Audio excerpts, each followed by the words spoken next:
சாய்ராம். என் உயிரின் உயிரானவர்களே,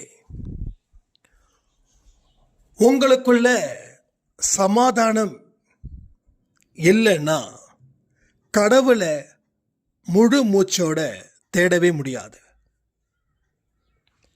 சமாதானத்தை ஏற்படுத்துறவ கடவுளை நேரடியாக பார்ப்பதற்கும்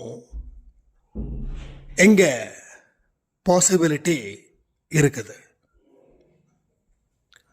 உங்க மனது என்னைக்கும் கலங்காமல் இருக்கட்டும். கடந்த காலத்தில் இருக்கிற நிகழ்வுகள் உங்களை வாழ வழிவிடாம செய்யும். நிகழ்காலத்தில் நிலைச்சு இருங்க, சந்தோஷத்தில் ஆழ்ந்து இருங்க, முழு நம்பிக்கையோட ஒரு நொடியையும் பயன்படுத்துங்க. காலத்தை பயன்படுத்திக்கிறவ வாழ்க்கையில் தோற்றதா சரித்திரமே இல்லை. அப்போ சமாதானத்தோட நம்பிக்கையோட காலத்தை சரியா பயன்படுத்துவதன் மூலமாக கடவுளை கூட நம்ம நேருக்கு நேராக நின்று பார்க்க முடியும். என்கிட்ட நிறைய பேர் கேட்குறாங்க, சாய்ப்பா பார்த்தீங்களா? சாய்ப்பாவை யாராலையும் பார்க்கவே முடியாது, உணர முடியும். அந்த உணரும் தன்மை உங்க உடம்பு மெய் சிலிர்க்கும் வண்ணம் இருக்கும். உங்க உடம்புல எக்ஸ்ட்ரா எனர்ஜி கிடைச்ச மாதிரி இருக்கும். அந்த அனுபவத்தை நீங்க எப்ப நினைச்சு பார்த்தாலும் உங்களுக்கு மெய் சிலிர்க்கும்.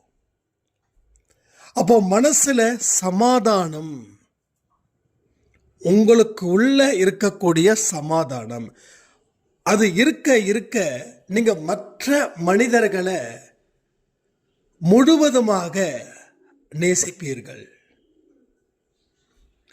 உங்க வாழ்க்கையே அன்புமயமாக மாறும் பொழுது உங்களுக்குன்னு உண்டான வெறுப்புகள் அங்கே தங்காது. நிகழ்காலத்தில் ஏன் இருக்க முடியல?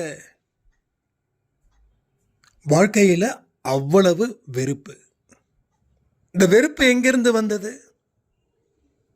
நேற்று வரைக்கும் நடந்த சம்பவத்தின் அடிப்படையில்.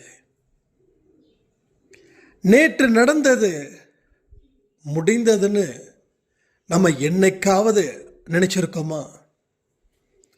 அப்போது திருப்பி வந்துடும் அப்படின்னு பயந்து நம்ம நிகழ்காலத்தில் இந்த நிமிடத்தில் இருக்கக்கூடிய சமாதானத்தை, சந்தோஷத்தை, நம்பிக்கையை நாம் குழி தோண்டி புதைச்சிடுறோம். மறுபடியும் அது வர முடியாத அளவுக்கு கனமான கற்களையும் சிமெண்ட்டையும் காங்கிரீட்டையும் வச்சு நல்ல இறுக்கமாக மூடிடுறோம். இதனால தான் மனிதர்கள் வாழ்க்கையில் வாழ்வதற்கு சிரமப்படுகிறார்கள். எவ்வளவோ வாழ்க்கை நம்ம இழந்திருக்கிறோம். எத்தனையோ சந்தோஷமான தருணங்கள் நம்ம கண்களுக்கு தெரியாமலே தோன்றியது, மறைந்தது. எல்லாருக்குமே சந்தோஷங்கள் தோன்றுச்சு, ஆனால் அதை அனுபவிக்க முடியாமலே அது மறைஞ்சிடுச்சு. அப்போ அனுபவிக்க ஏன் முடியல அப்படின்னா, நாம அந்த திசையில் இல்லை. நமக்கு முன்னாடி ஒரு சந்தோஷமான நிகழ்வுகள் நடக்கும்போது நாம் கண்களை இறுக்கி மூடிக்கிட்டு இருந்தோம். எதை பற்றியும் நாம் சிந்திக்கவே இல்லை. அதாவது நல்ல விஷயங்களை நாம் சிந்திக்கவே இல்லை. இறுதி நாள் வரைக்கும் அந்த மாதிரி வாழ்க்கையை வாழ்ந்து இந்த உலகத்தை விட்டு போனவங்க ஏராளமான மனிதர்கள். அந்த இடத்துல நீங்க என்னைக்கும் இருக்கவே கூடாது. எவ்வளவு பெரிய கஷ்டத்தை நீங்க இந்த நிமிஷம் அனுபவிச்சுட்டு இருந்தாலும் அந்த கஷ்டத்துக்கு உண்டான விடுதலை இந்த பதிவு கொடுக்குதுன்னு நம்புங்க. எப்படி கொடுக்கும்? நடந்தவை நடந்தவைகள் தான். இனி நடந்தவைகளை மாற்ற முடியாது. ஆனால் நடக்க போவதை நம்ம புத்தி சாதுரியத்தால, கடவுளுடைய பலத்தால, என்னுடைய பலத்தால நான் நல்ல வழியாகவே அதை மாற்றுவேன் அப்படின்னு உங்களால் உறுதியாக சொல்ல முடிஞ்சா, உறுதியான அற்புதம் ஏன் இந்த நொடியில் கூட நடக்கும். நான் என்றைக்குமே நாள் கணக்கெல்லாம் வைக்க மாட்டேன். அடுத்த 24 மணி நேரம், 46 மணி நேரம் அப்படின்னு சிலது பதிவுக்காக, அந்த பயிற்சிக்காக சொல்லுவோம். ஆனால் இந்த நிமிடம் கூட உங்கள் மனதில் இந்த விஷயத்தை நீங்கள் ஏற்றுக்கிட்டா, அதன்படி செயல்படுவதற்கு நீங்கள் தயாராக இருந்தால் எல்லாமே சாத்தியம். வாழ்க்கையில் வெற்றிகரமான மனிதனா திகழணும் அப்படின்னு நிறைய பேருக்கு எக்கச்சக்கமான ஆசைகள் இருக்கு. ஆனால் அது ஆசைகளோட போயிடுது.